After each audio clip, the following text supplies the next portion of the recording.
Isn't that lovely? Time of worship. It just goes to show you don't always need musicians, it's just about the heart. Isn't it? You enter into it with your heart. It takes you into that place in the presence of God. So it's so good to look out on your faces. We hear you all singing behind there. It's lovely to see you looking out. So let's just pray for a moment, Lord. We bring your word before us tonight, Lord, and I pray that this will be a word that galvanizes us into these places, Lord, where you would have us go, that we would hear clearly from you tonight. And Lord, that you would build this fellowship up, this family that we call Hope Church, into your presence, Lord, that you would move among us tonight. And when we leave this place, we will know that we've been in the presence of Almighty God. Thank you, Jesus. Hallelujah. Ask it in Jesus' name. You might remember that at the start of the year, Sandy and I have been praying about the way forward for the church, and we believed that one of the words that was brought to us was about consolidation. We'd been just over a year trying to set the foundations in place, and we felt this year was going to be a year of consolidating, and part of that was equipping of the saints. And Sandy brought a word the other week there on the spiritual aspects of the gifts of the Holy Spirit. Tonight I want to focus on something that will fit into that, but it's more practical. And it's something that we've all been through, and some of us might be in that place right now, tonight. And the title tonight is Searching for God's Will.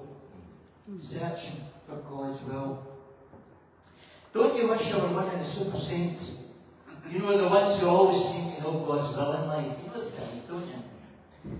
They get a vision, or they get the word of wisdom, or they're the ones that get the open door.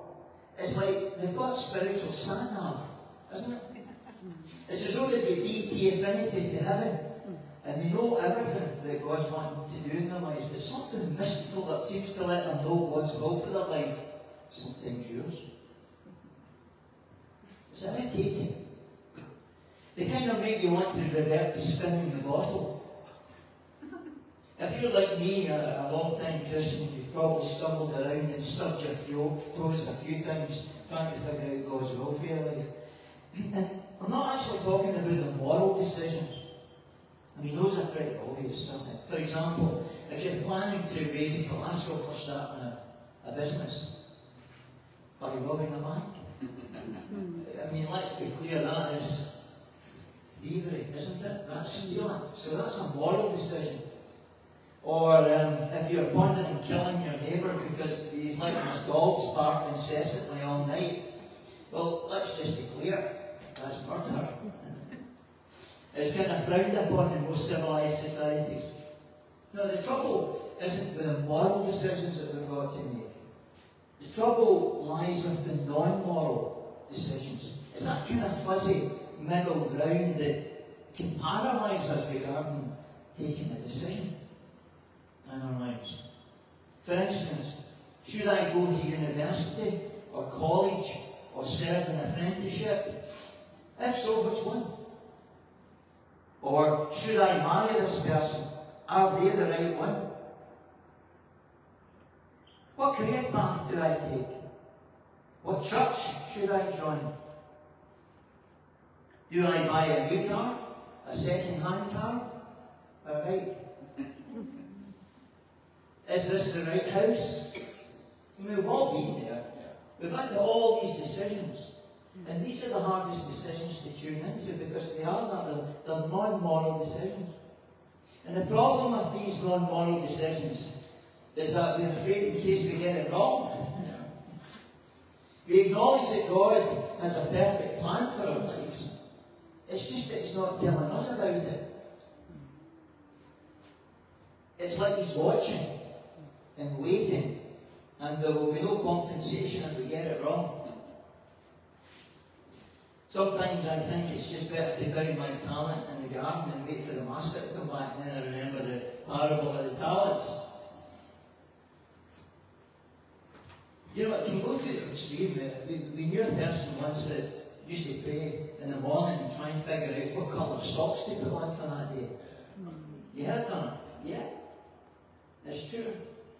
Liz had a friend who came all the way up from Huddersfield to stay over with her for a few days, and she spent the first couple of days worrying about whether that was the right thing that she did, that God had actually given her leave to come up from Huddersfield to stay over with Liz. And Liz quite wisely said, well, I'll tell you what, rather than spend the next few days worrying about it, why don't we lay a fleece here? And if there's an empty seat on the bus back, then you know it's the will of God. And there was an empty seat on the bus. And she went back.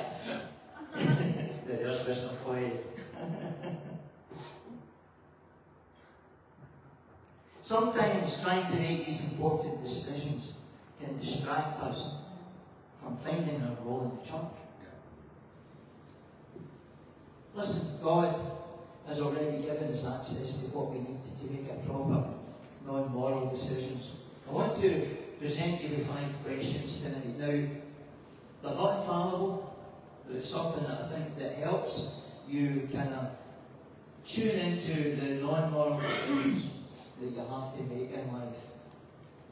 It doesn't involve any great revelation, no laying of fleeces, no need to pray for open or closed doors, or moistening your finger and raise it in the wind, but wherever it go. Question 1. I'm going to show these 5 questions at the end so you can take a wee note of them. But question 1 is, what is it that I really want? What is it that I really want? It seems an obvious question, yet we never really think deeply about it. When I was in my early 20s, I was a department manager in a retail store in Glasgow. Now, it was an okay job, but it was going nowhere. Worked every Saturday and never get much in the way of holidays. And I felt it was a dead-end job. And I wasn't interested at the time. But I had to think, right, what do I want to do with my life? What do I really want to do? And it came clear to me that I wanted to enter the computer industry. So I started to go in that direction. I did a correspondence course that cost quite a few bob at the time. And I came out as a training programmer. And I got a job as a training computer programmer. And it changed so much in my life to be able to do that, to move into a career that was going somewhere. I'm talking now about the late 70s here. You know, if we aim at nothing in particular, then we get frustrated when we hit nothing in particular. Nothing. Be specific.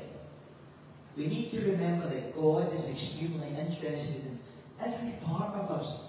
Careers, relationships, hobbies even. He has a purpose for you.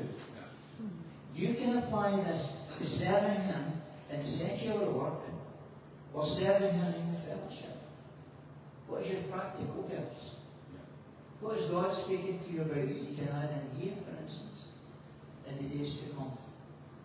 The second question, am I truly seeking God's kingdom first? As heirs of the kingdom, do we seek to place the kingdom first in our personal lives, before careers, before relationships, before hobbies even?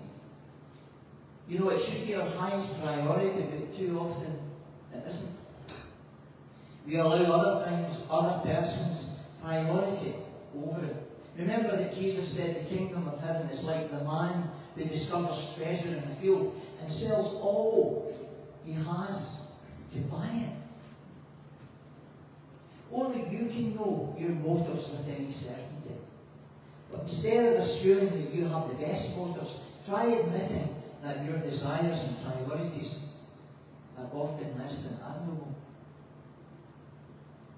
Make sure they're lining up with God's kingdom priorities and not just those of the flesh. Third question, have I received wise counsel? The Bible tells us that there is safety in wise counselors. Proverbs 11:14 says, where there is no counsel, the people fall. But in the multitude of counsels, there is safety. Most of us as Christians know at times we should seek godly advice. But all too often we choose to go it alone and then make mistakes. I've done it many times. Sometimes we're so determined that our choice is right that we go to people who we know will agree with us just to get their advice. It happens with teens who consult their peers for advice on whether or not to obey their parents' advice. However, we adults do the same thing. It's only when we seek a wide range of counsel, particularly from those who have been there, done it, and bought the t-shirt, that we get clarity on our true options. Now I know, and I sense in my spirit, there's many in here tonight that are either on the edge of making decisions, big decisions, or general decisions about the way forward with our lives. And I believe this works for you tonight. 4, do I have all the facts? If you're making a decision, you want to make sure that you've got all the facts. Yeah? Sometimes we just don't know everything we should know in order to make the right decision. I'm sure I'm not the only one who's made decisions based on what I thought I knew, only to find out later that I had miscalculated. When Mary stood at the empty tomb and accused the gardener of stealing Christ's body, she thought she had all the facts. She was wrong. When Peter drew his sword in the garden, he obviously trusted his assessment of the situation. He was wrong. So turn over a few rocks. Dig a little deeper. Make your decisions on verifiable facts, whenever possible, instead of on what you hope will happen. Do your research. And the 5th one, have I spent time searching God's Word? It's a no-brainer, isn't it? Have I spent time searching God's Word? I was 10 years in the computer industry, rising from a trainee computer programmer to a senior systems analyst with programmers under me. I loved my job. I had prospects that went in so far into the future. Computers were there for the long term. And it was prestigious. It was well paid, as you can imagine. And I was happy. I had it all. I was a single guy at the time. I had a good car, plenty of money. I had it all.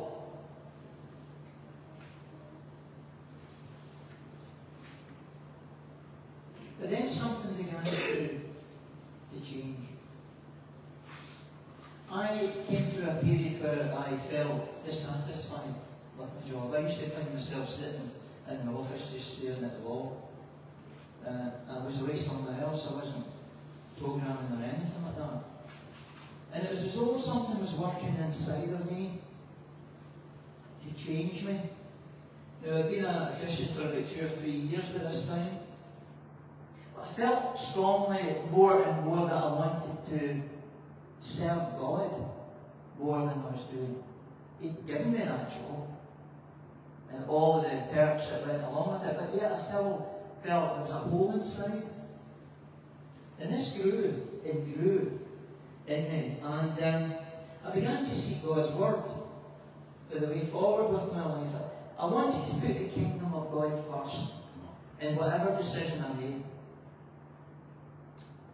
And towards the tail end of 1988, His Word came to me over roughly 3 months. I want to show you the scriptures because I think it's important for us to see how the Bible speaks to us from words that anyone else would look at and say, yes, so what? I want you to see the spiritual aspects of how the word of life comes to life. When you read it, you read the Logos, but when it springs off that page, it means something to you. It becomes the Rhema. It's the Rhema word that God brings. And this is what happened to me. I wanted to leave my job, but I wasn't sure. And the Bible college came to started coming into my mind. It started permeating my mind. And I thought, well, if I walk out that door, I'll get no money. Everything's gone. Am I really sure that I want to do this? And it was these words here from Philippians that Paul said, yes, indeed, I also count all things lost for the excellence of the knowledge of Christ, Jesus my Lord, for whom I have suffered the loss of all things, and count them as rubbish, that I may gain Christ. Now, Paul was a Pharisee, and the Pharisees were middle class. They were middle class and they were business people, mostly. And they were in charge of the synagogues. It was their role to lead the worship and stuff in the synagogues. But they were middle class, they would probably be reasonably well off. But here was Paul saying he considered all things as loss compared to the surpassing glory of knowing Christ Jesus. And I was the same. That spoke to me. I said, can I suffer loss for him? Am I prepared to give everything up for Jesus? And it exercised me over these months. And the final scripture that really did, and this is the one I want you to look at, because I want to take this scripture and open it up to you, to let you see it the way I saw it. Was this word from Daniel. And Daniel says, don't forget, this is when they were in captivity, and the princes of Judah were taken into the court of the king, and he saw a great deal in these young men, educated, fine, upstanding young men. He wanted to bring them into his service, but they had to be trained first. And it says he was to teach them the language and literature of the Babylonians. What did that mean to me? Well, I was a Christian for 3 years, believing that the Lord wanted me to come into his service. And there was 18 and 19-year-olds that knew more about the Bible than I did. And I had to come to that place where I had to learn the Word of God quickly, in such a way so that I would be able, as I believe, to come into the Lord's service. So what was I reading in? He was to teach them the language and the literature of the Bible. Teach me the language and the literature of the Bible. The king assigned them a daily amount of food and wine from the king's table. When I went to Bible college, I was given food and drink and built up in the ways of the Lord. That's what I was reading that as.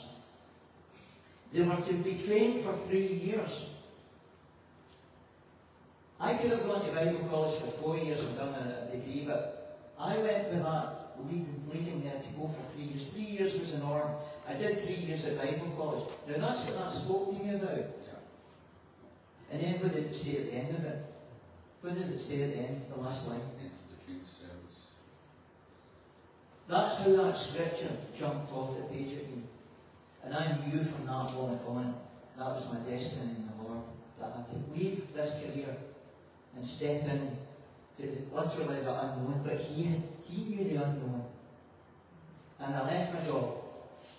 And the rest is history, as you say. Well, I want you to see that. Looking at that, you wouldn't think, and how could that apply to Tom?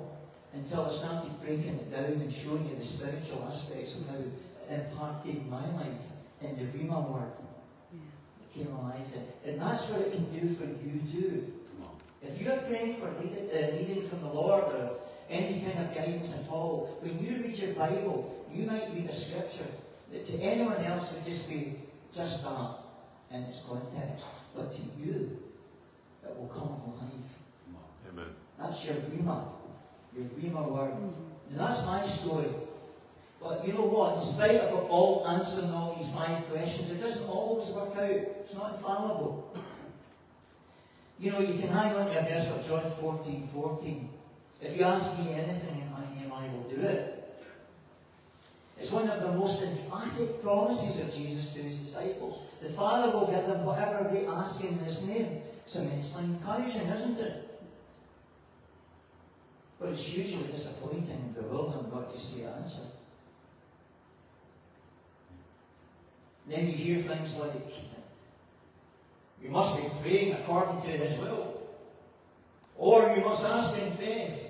Or do you harbour any sin or bitterness in your heart? Are you praying selfishly? But isn't it still confusing when, as far as we can tell, none of these things apply? So here's the little gem that I'm going to give you tonight. These 5 questions are important, and they may just be enough to help you on that road to that decision or decisions that you have to face. But here's the gem. Instead of praying for His will, pray for His wisdom.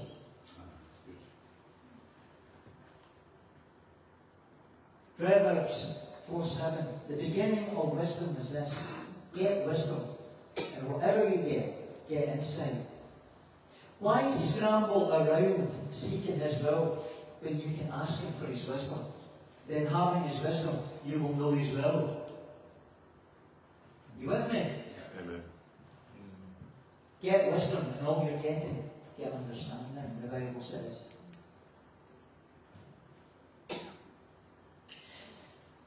This way, we're not simply asking Him to point the way. We're asking Him to infuse His way into the very depths of our souls. Liz likes Twinings tea bags, don't you, love? She absolutely loves the flavoured ones. And she's got one flavour, she doesn't know this, but she's got one tea bag with a particular flavour, cranberry and raspberry. And see, when she dips that tea bag into the water, it infuses right through that water. It colours it this lovely maroon colour. But you know what? See the smell, see the aroma. It fills the room. It's absolutely beautiful to smell it. And that is what God does. He infuses Himself, His wisdom, into us. Look at King Solomon. He asked for wisdom because he knew it was a destiny. Solomon realised that he was clueless as to ruling Israel, making the right decisions. He could have kept shuffling backwards and forth to God throughout his reign, seeking God's will, but instead he asked for God's, say it, wisdom. He asked, therefore give to your servant an understanding, that means a hearing heart, to judge your people, that I may discern between good and evil. But who is able to judge this great people of yours? God has a generous heart and is pleased with a humble heart.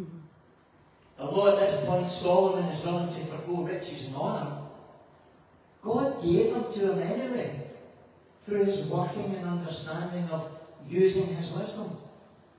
They came from all over to hear his wisdom. Gave him plenty of gifts. You can't outgive God. Get his wisdom. Now we're asking the Holy Spirit to direct us from within. We are praying to receive his mind as our own. He doesn't just want to pass on information to us. He wants to infuse us with himself. Why? Why?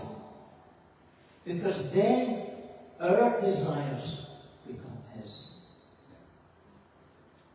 Our desires become his, and his plans are written into our dreams and our aspirations.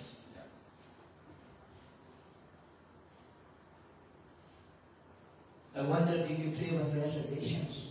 Wondering if you're hitting or missing God's mark? Holding your breath and crossing your fingers for his answer? It doesn't need to be so. Ask for his wisdom. Pray for his thoughts. Then you will become aware of a drastic revision in your character and your dreams and your aspirations.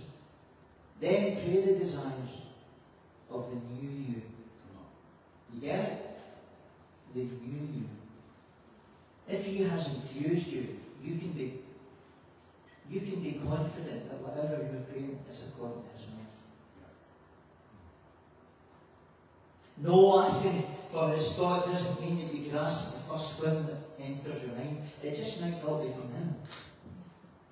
Instead, over time, as my example in the computer industry, the career I had, you will become aware within yourself of what they call a sanctified conformity to His purposes.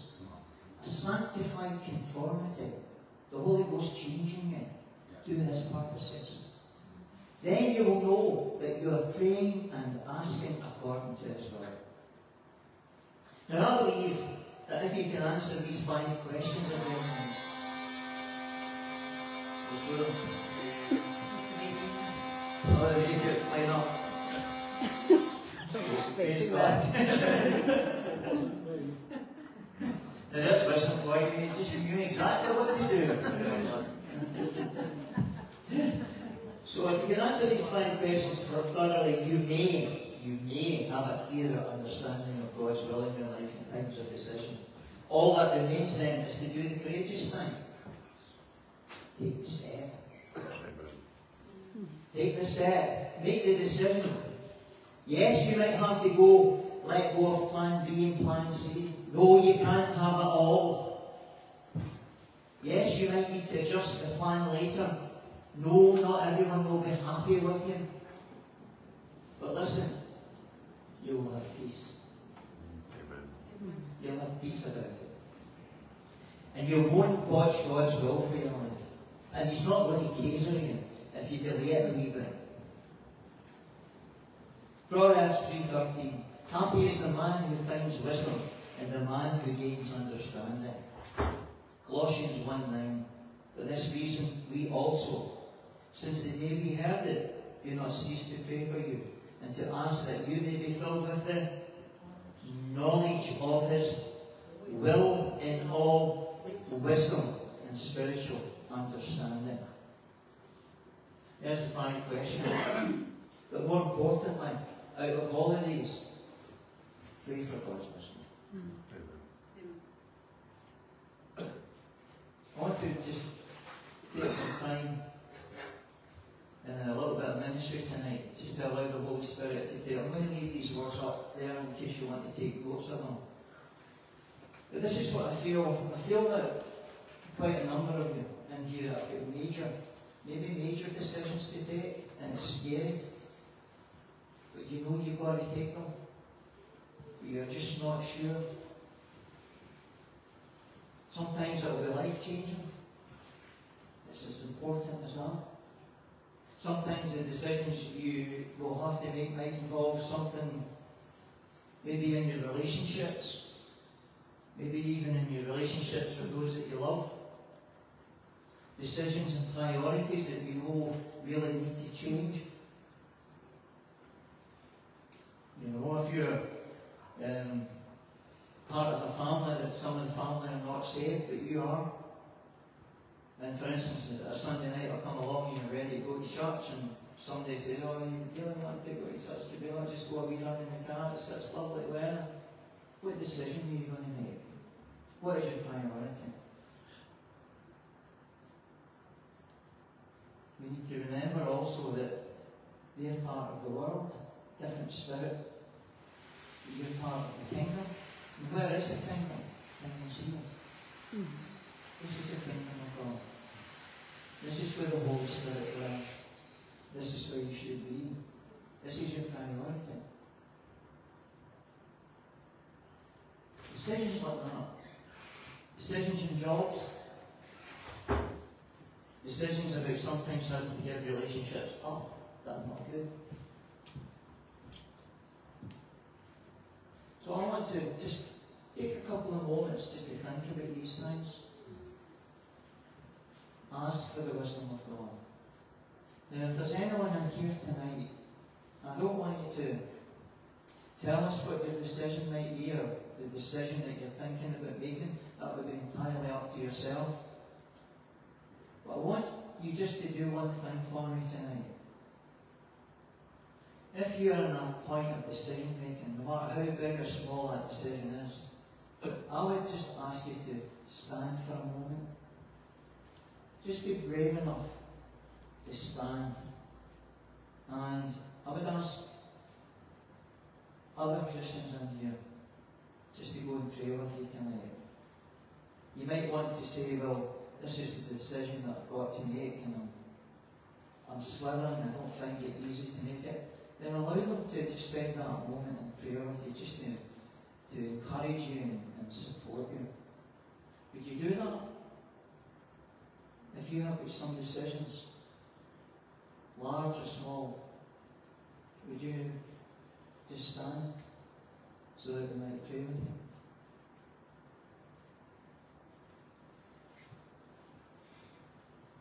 Don't be shy. Don't be shy. Sometimes you just don't like to admit it. But no.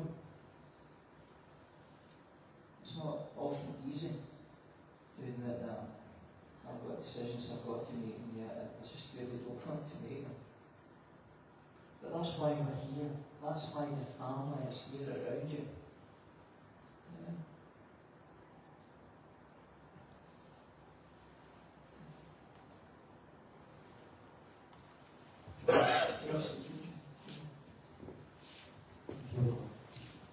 Thank you, Jesus. If you're in that place where maybe a bit reluctant, shy, or whatever, standing up, just sit quietly for a moment and look at these words, but remember, ask for wisdom. Father, we thank you for your word to us tonight. There's many of us, Lord, sometimes stand in the valley of decision, and it's difficult to take that next step. Sometimes it involves us questioning what our priorities in life. Is the priority for your family here, or our own families of the world? Help us to make the right decision, because we never lose out by going your way, as Solomon did. You add anyway.